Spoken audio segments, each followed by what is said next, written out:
So for something completely different, I'm going to head over and look at a FC RX7. I want to try and get into sort of doing vlogs of people's cars, bikes, whatever.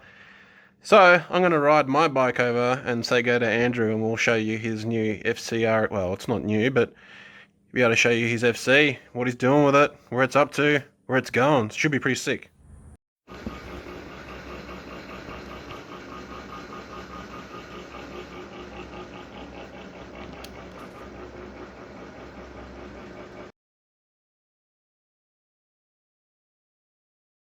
So, Mr. Andrew.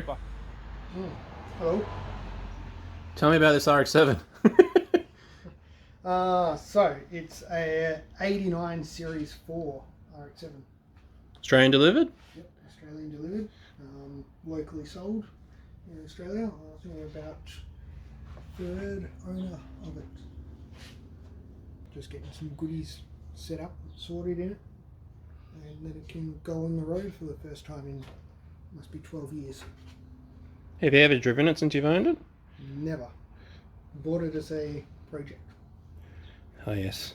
And so I've carried it around from house to house with me as you do a lot of these projects, and never really made a start on it till about 2 years ago. I've got a fresh build motor from Kemps Creek Motorsport up in Sydney. Murad built the motor. Stuart's going to be tuning. Going to go with just the standard turbo to start with while it's on a running tune, but all the supporting mods are going to be there for a turbo upgrade in the future. Yeah, hopefully should make some power and make some rotary noises.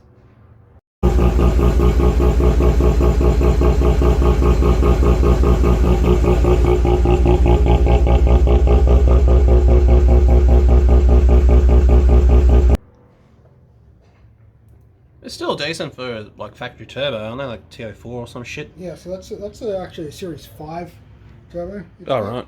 On a Series 5 exhaust manifold. It's old. It's an old turbo. It's got a little bit of play in it, but it just needs to survive long enough to run the motor in. And then I've got another turbo in the way that is gonna be fitted and gonna be turned up a bit. Is it hard to pull out? I think you should show YouTube if it's not hard to pull out. Oh yeah, I've got it. It's actually just here. Everyone likes to have massive turbos. Everyone likes big turbos. So Damn! this is it. He wasn't lying. So that's it. Damn! It's a fucking Scania truck turbo. Yeah, it is. Scania truck turbo. Hopefully, I don't know if I've been told it should spool on a Bridgeport 13B. But yeah, we'll wait and see.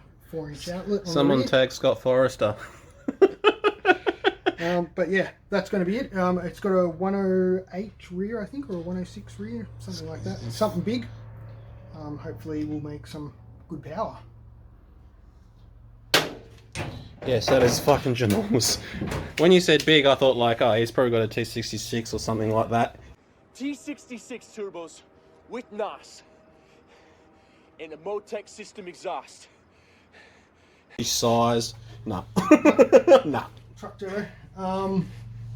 But yeah, I don't know if that is going to actually spool. If it spools, makes power, that's great. Hopefully I don't have to wait till 8,000 RPM to spool it. But yeah. Well, there's solutions around that, but you really don't want to go down the less gears option, do you? Less gears or automatic and nitrous yeah. to bring it on boost. Yeah, no, I don't want to go down that option. It's still a street car at the end of the day. Yeah, so that's what I'm building for, a street car, not purely as a drag machine that, you know, you don't get any boost till just before red line, and then you get everything all at once.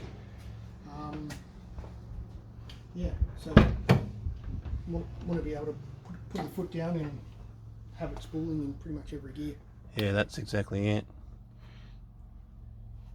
Inside is got a Series 5 interior that I swapped out. I had the crappy grey Series 4 interior in it before. This is a Jap Series 5 now that I dropped into it out of another car that I parted out. Pretty flash dash too. Yeah, that's a Series 5 cluster. And one of the ones.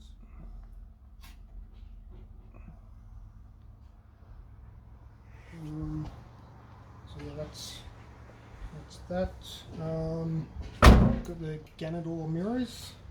I did notice that. What's the difference between them and like an Infini one? Do you know? No idea. Karen? No idea, but yeah, they're genuine Ganondorf mirrors. You can wire them in and off you go type of deal. So they're obviously electric. Yes, they're electric. They don't fold, but they do. For that sort of size, you wouldn't matter. Like considering the Z here's pretty big mirrors. All the way. Yeah. We've got a new sunroof coming because this has done the typical Series 4 or 5 sunroof trick that they do. Rust. Yeah, they all just rust out. Isn't it weird it rusts on top? Was it rusty underneath or? I haven't pulled it out yet. Oh. I don't know what I'm going to be dealing with on the insides yet. It still does work. I've powered the car up and it does open. With a little bit of help it opened. But yeah, I'll just be pulling that out. I've got to. Is it like a pop up then go back? Or is it Yeah. glass underneath? Or? No, there's no glass. Yeah, okay. The whole panel moves. Yeah. And then there's no glass under it. So It's the same as F Series 6 RX7, I think. The same sort of thing. yeah, so they just pop up, slide back. There's no glass under it, so it's either closed or purely open. Yeah, right. But yeah, I've got carbon fibre panel to replace that, so I'll just pull it out and That'll look cool. have a black carbon fibre replacement item in there. And what ECU? I think it's a PS1000. Oh, Halal Tech. Yeah, I'll take PS1000. Again, I'm using that purely because I got it with the car that I parted. Yeah, we'll use what you got. Yeah, so it came with it. Got a new Haltech engine loom that has been adapted to fit the PS series ECU. So that's currently all getting wired in. That's why it's in a bit of a mess at the moment. Oh, that's alright. Injector dynamic injectors. I think it's got 1300s and 1700s. That's primary and secondaries. Yeah, Mazda speed mounts through it all. Yeah, just basically the whole car's had a tidy up, had a freshen.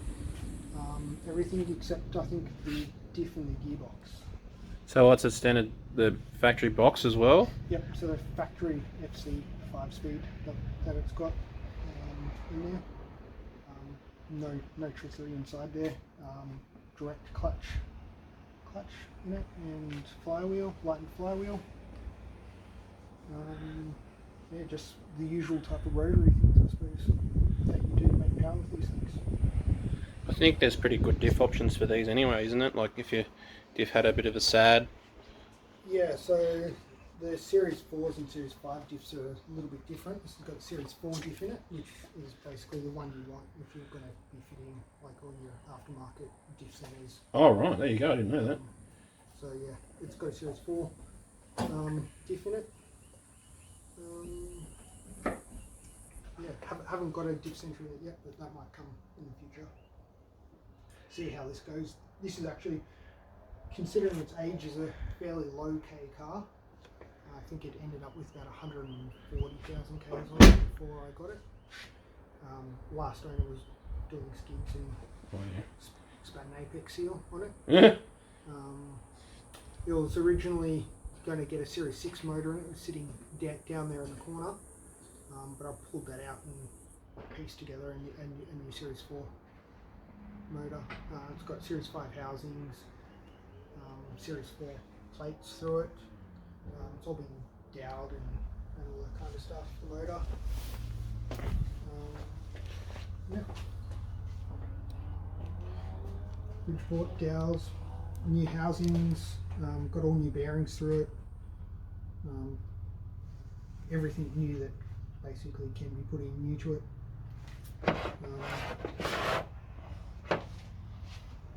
And quad coils. I think we had this discussion on the scavenger hunt or whatever the fuck it was, that cruise we went on. Skyline meet. Because I was doing quad coils on the coupe at the time. Yeah, so they're LS2 coils. So they look a bit flashier than LS1 ones. Yeah, so they're the LS2 coils. Found a really nice bracket. I can't remember who the vendor was, but a nice bracket to mount them all up. Nearly fitted perfectly in the original location for two of the coils. So yeah, it worked out perfect. Mad. Eventually we'll be going to electric power steering, so I can remove the big pump there. And then there'll be cooler piping and stuff that will be routed down there. So that's all going to be happening when the new turbo goes on. Running a water to air intercooler. Oh, cool. For the next one. So there's plenty of room there on the front. Just get a big barrel PWR or something similar. Water to air cooler. I don't want to hack up the front with a big front mount and all that kind of stuff. Original parts back in there that generally get taken out, like the washer fluid bottle, and there's actually some air guides for the front brakes and all that kind of stuff. I've refitted all them. Right. But yeah, keeping air conditioning, which is nice. Yeah. A little bit unusual for people building these. I actually had to put it back in. It had been removed, so there'll be eventually when that goes away, there'll be intercooler piping that'll be running kind of around. Well, it's not like you've got no room in here, hey? No, there's plenty of room in this when you compare it to something like that engine bay. There's so much room to do all kinds of stuff. Plenty of room for activities. Yep. Had to get a new air conditioning condenser made for it out of a universal item. You can't get there's no aftermarket options for them that are direct fits. So I ended up getting a J-Air condenser and who was it? The guys out in Phillip. Natrad? Natrad, yeah, they jigged it all up with all the pipes and everything for me to fit. Took the car out to them and they sorted all the hoses out and all that stuff. I just did a bit of basic mounting for it and put the fan back on the front and all that kind of stuff. And so hopefully that should all work for me. So I should get nice cool air conditioning when I'm out doing skids at Summernats. Skids. Yeah, definitely a requirement. When I was doing skids at Summernats, I was like, fuck, it's too hot for this shit. Going to be doing skids Jordan style. True. Yes, that's a 100 amp alternator as well. Looks pretty fresh. Yeah, that's a new item that I got. Most of the parts supplied from Automotive Superstore out in Castle Hill in Sydney. They're generally my go-to guys for all the parts. But in stage 2 as well, it's going to get a surge tank and a couple of extra fuel pumps and all that stuff before it gets turned up. Are you going to run this flex or straight E85 or straight 98? I'm going to stay 98, but it is set up where it could easily be converted over to flex. Yeah, mad. It's all the fuel lines, all the fuel hoses, the pumps, everything is going to be flex suitable. But I'm not intending to run E85 unless I want to go chasing big power for something. Yeah. Because I've got to run then a different premix for it, Mm-hmm. and all that kind of stuff. So if I'm going to run it, I need to be dedicated on E85. But at this point, I'm just going to stay on 98. That It's easy to get around Canberra. Well, that's what I was going to say. I know Tyree is, actually it would be pain for him now because he's got to go all the way. He's got from one side of town to the other, but we've got to do the same thing. We don't have a E85 Bowser this side of town. It's all south side. Well, the only one in Canberra is south side, I should say. Yeah. And also, this car's not going to be driven very often, and I don't want to leave ethanol blends sitting in the tank and sitting in injectors and all that kind of stuff being corrosive, as it all is. So this will be a nice green car, as they say. Nice.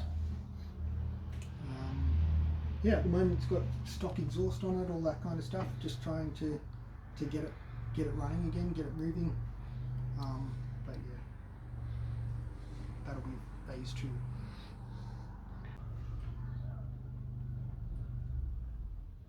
Your radiator's almost shiny enough I can see myself. Yeah, that's a PWR crossflow unit that they do. I noticed here it's got a little sensor in it. That's kind of nifty. Yeah, I have no idea what sensor that is. Oh. But it's there. It's on the factory radiator.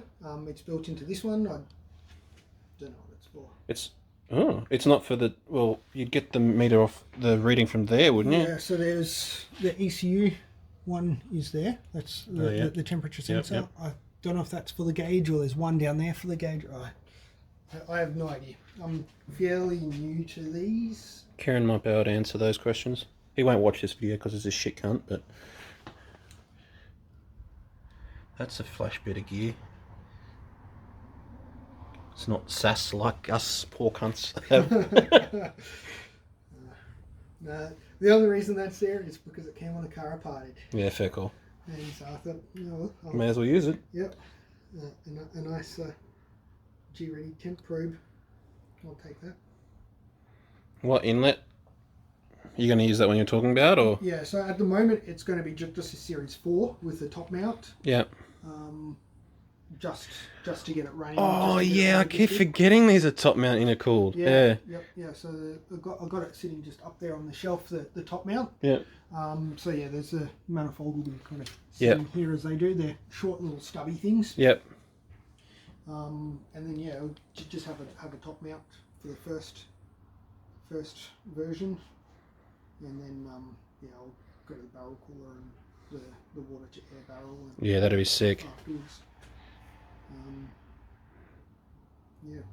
Run a bit of ice through it and hopefully keep everything nice and cool. And get an ice box. You should talk to Jad about that. He's done. He's doing one for his Datsun. Yeah, so I've got a couple of different options. I can either run a big water reservoir with ice in it, or I can go for the for the air to water cooler out the front. Yep. Where it gets airflow to cool it. Maybe I'll run a tap, so if I fill it with ice, Drain it. I don't cycle through the Yeah, cooler where it heats the water.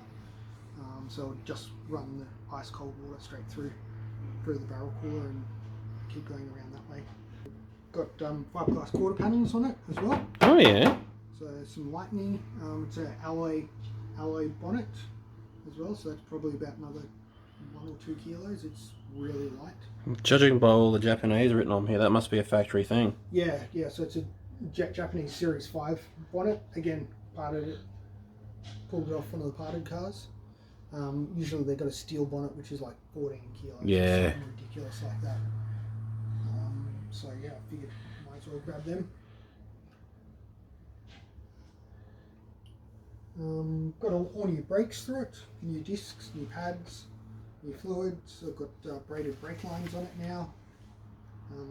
Just FC ones, or are they FD ones, or? No, they're just, FC FDs run the same, but Oh, really? yeah, Evo brakes are the upgrades on these. I think Evo 9s. Why are people Direct always brake looking ones. for FD brakes for fucking RX7s then? Maybe first gen ones. Yeah, probably 1, 2s, and 3s. Yeah.